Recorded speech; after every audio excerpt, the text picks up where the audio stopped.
is. What's your next one? What's your next one? So let's talk just a little bit about the Mutilator. Oh yes, because so many people have the new sandwich from KFC. I do love the Mutilator because it's concise, and it just boils a slasher down to its most basic principles. So you know when you were a kid and your mom's baking a cake and you're cleaning your dad's shotgun and you accidentally shoot her? Yeah. Yeah. Happened to you too? Yeah. So that memory we all share is how the Mutilator begins. A little kid shoots his mom who's baking a cake, and his dad is a little bit angry with him about it. Can't imagine why. Yeah, upset. So years later, the kid and his friends go to their dad's beach house. Yes. Years later, finally not grounded anymore. 7 years later. Yeah, they go out to their dad's house. He goes with his friends to his dad's beach house. Dad's nowhere to be found. And people start getting slashed and killed. And mutilated. What do you say? 4 days of R&R at the beach. They thought their vacation would be fun. They were wrong. Dead wrong. I'm coming to get you.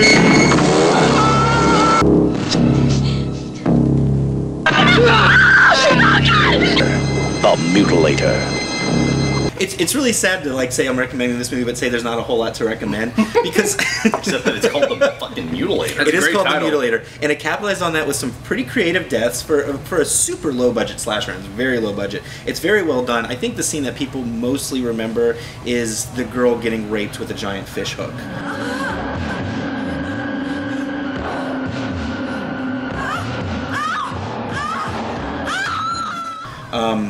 That scene is pretty intense. See the Mutilator. Yeah, it's kind of the fish hook you would use. Brian Kelley's therapist. That scene is pretty brutal, unexpectedly brutal too. For this movie that you're watching with friends, drinking some beers, laughing, haha, and then all of a sudden. I really hope that comes through. That sound effect. Hook to the. So yeah, I mean, and there's a few scenes that'll kind of grab you. It's a lot of fun to watch, a lot of fun to goof on with your friends. But yeah, I think not enough people have seen it, and I think it'd be one of those good party movies that people like. You know, people like Pieces and Slugs and Juan Piquer Simone's entire filmography. They should add to those types of movies the Mutilator as just a really fun slasher with some pretty brutal moments. That's the best thing about these salacious slasher movies. They've got the best titles. Like yeah. 3 on a Meat Hook, Mutilator. That's so good. It's so good. Definitely. Yeah. What you got for us? My next one is I think I'm gonna go with Deranged. Oh yes, Deranged. Yeah. One of the better retellings of the Ed Gein story.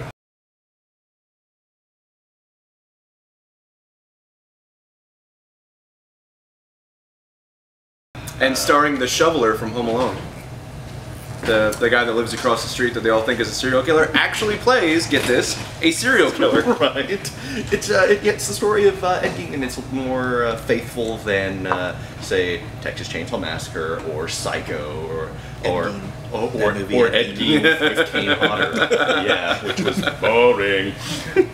But yeah, it's this guy with this unhealthy fixation on his mom. His mom's this religious nut. They say Ezra Cobb was a nice enough fella.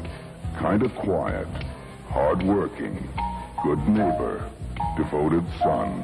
Just about the last person in the world you'd suspect of being deranged.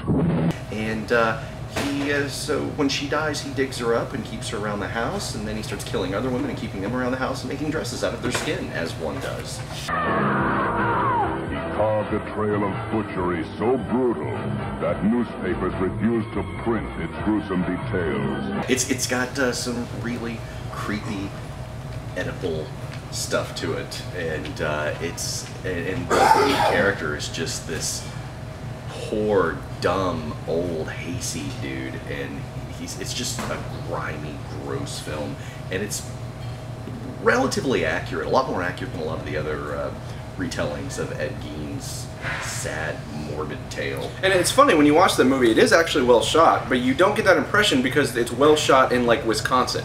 So everything is depressing, and everything is poor and squalid, and you're like, wow, this isn't very well shot. And then you realize, no, it's perfectly shot. It's just a really depressing environment. It really is. It's very bleak, yeah, and everything. But yeah, it was this guy's story, as any horror neophyte knows, is the impetus for the Texas Chainsaw Massacre, which they say, you know, based on a true story. And people in Austin still think that Texas Chainsaw Massacre was real.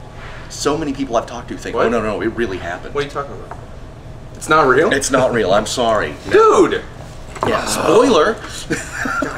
But no, it's based on Ed Gein, and which wasn't in Texas, wasn't a massacre, and he didn't even have a chainsaw. But other than that, it's totally true. It's totally reliable up to about that point. Yeah, but it's Deranged, and I got it on, I want to say it's like one of those midnight movies. It is one of MGM's midnight movies. I think the... Deranged and...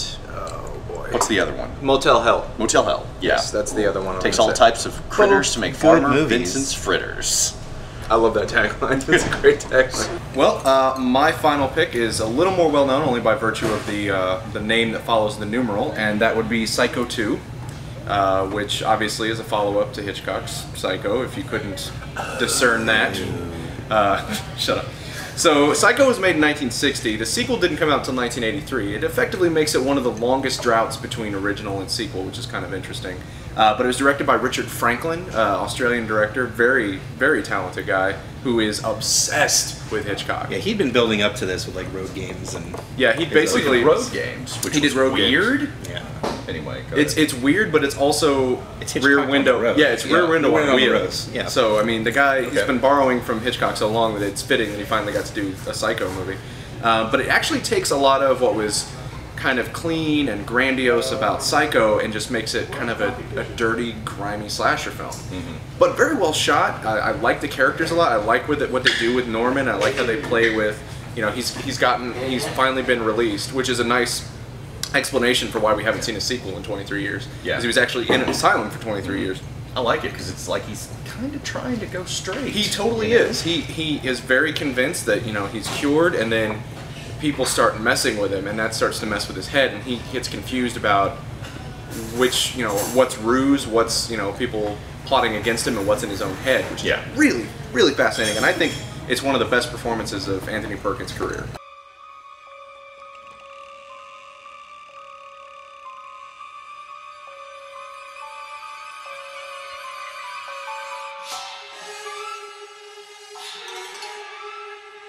I really do. It is fantastic. Once somebody points... Very sympathetic. Yes. Once somebody points out the delivery of that word cutlery, you wait for that moment in that movie. There is a point in the movie where he makes this girl a sandwich, and she says something about cutting it, and he goes, well, I just moved in, I haven't unpacked any of the cutlery. And he says it just like that. It is so good. It is the most bizarre line reading I've ever heard. It's hilarious, but it's also bone-chilling. It is a little bit, because you're like, ooh. And a great ending. Oh, it has a fantastic ending, definitely.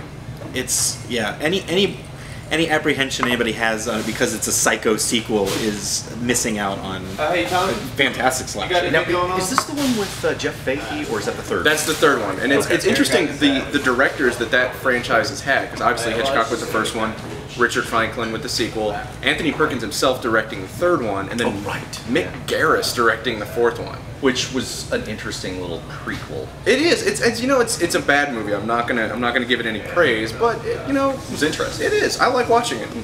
Call me And crazy. Olivia Hussey. Olivia. Be still my vibe. Black Christmas. All right. That's another. Everybody knows Black Christmas, though. That's why we didn't talk about that. Well, gents, I want to thank you for your time. Brian Kelley, why don't you tell people where they can read you on the interwebs? You can, like my Twitter and stuff. I'm not very good at this. Well, you can follow me on Twitter at btsjunkie, that's JUNKIE, or you can read me on gordonandthewhale.com. Which he has an awesome new on Netflix streaming every week, which is really indispensable if you're a Netflix streaming junkie. Tell you what, Mr. Murphy? I'm in pretty much everything on loungegeeks.com. Just kind of ridiculous. He is the lounge geek. That, and I also do on spill.com. You can hear me on the loading bar reviewing video games, and I'm at Captain Murphy on Twitter. Very cool. And I am on the Film School Rejects, Hollywood.com, and Moviephone.com, and now, happily, Lounge Geeks as well. Or you can follow me at Brian Salisbury on the Twitter. Gentlemen, let us go out with a toast. I think today we will toast Hook to the Hoo-Ha. Hook to the Hoo-Ha. Thanks for playing.